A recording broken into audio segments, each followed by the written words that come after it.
You think classical music is boring? It's just for old folks sipping tea on Sundays? Nah, Ivo Pogorelich destroys that idea in the very first 10 seconds. This is a masterpiece, both in performance and in sound. So if you love hi-fi music and great sound, this CD is a must-have. 6 things you need to know about the sound of Scherzo No. 2. It's number 2 on this CD. This track should not sound lush, warm, or blurred. It should sound open, crisp, and detailed. Every piano key should be heard clearly with no muddiness. It reveals everything. What you get is clarity. Every detail should be heard clearly. Ivo Pogorelich attacks the dynamics, but this is not just banging on a piano to show dynamics, far from it. Pogorelich goes from storm to calm, from whispers to sudden hammer blows. So a hi-fi system should not compress those jumps. It should track these jumps without compression or distortion. If the loudest moments distort or the softest parts vanish, the hi-fi system is not doing the job well. The shifts are extreme. At one moment, it feels explosive. The next, it's tender. And in the middle section, when the quiet passage begins, just listen to how gently he plays. It's pure poetry. And that's when I close my eyes and just drift away. By the way, this album is standard 16-beat, good old CD audio.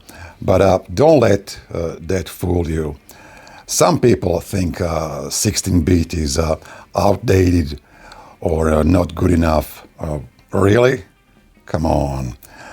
Then you should hear this disc. Some people swear that 24-beat is the only way to go. Really? I'd love to see how many could actually tell the difference in a blind test. Could you? The piano itself should not sound small. Pogorelich plays a full-size concert grand. It's a Steinway Model D 274. So this is a 9 feet long piano, 1,000 pounds. The retail price around 200K. So that's a massive instrument, one of the largest pianos in the Steinway lineup. It produces such a massive sound and demands a properly scaled listening space in hi-fi setups. It's got exceptional tonal richness and dynamic range. Across the soundstage, the entire keyboard should stretch wide. If everything feels clamped in the middle, the setup is not doing the job well. And it's not just a piano. This recording was made in 1995 at Watford Coliseum in the UK, a large hall famous for its acoustics. You should be able to hear how big that hall is. The reflections from the walls, the floor, the ceiling. It's like the hall itself is breathing around the instrument. And also, you should be able to see, to hear the space behind the piano. So can you feel that hall? Can you hear the decay and silence? There's space between the notes.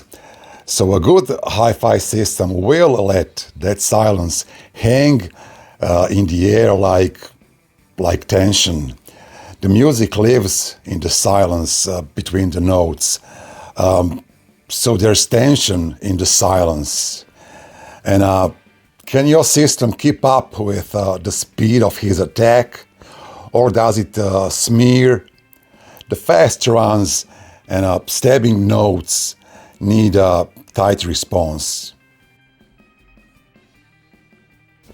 A concert grand piano is one of the hardest challenges for any hi-fi system. I can't think of any other instrument that exposes a hi-fi system so completely. So the piano demands everything: an extremely wide frequency range, huge dynamics, rich harmonics, pedal effects, an endless resonance, and so on. And on this disc, the playing is not just stunning, it's pure poetry. It's full of contrasts and emotions. This performance is both dark, heavy, and depressive. And at the same time, it's full of light and joy and excitement. I've heard many people play Chopin's Scherzo, but this is a completely different world.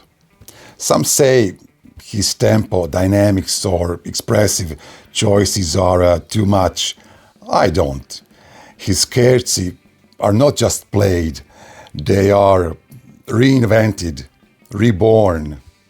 The clarity, the sensitivity, the intensity, it's all here. So for me, this is one of the most important and most often played albums in my collection. All right, that's it. Until next time, blah, blah, blah, see ya, blah, blah, blah.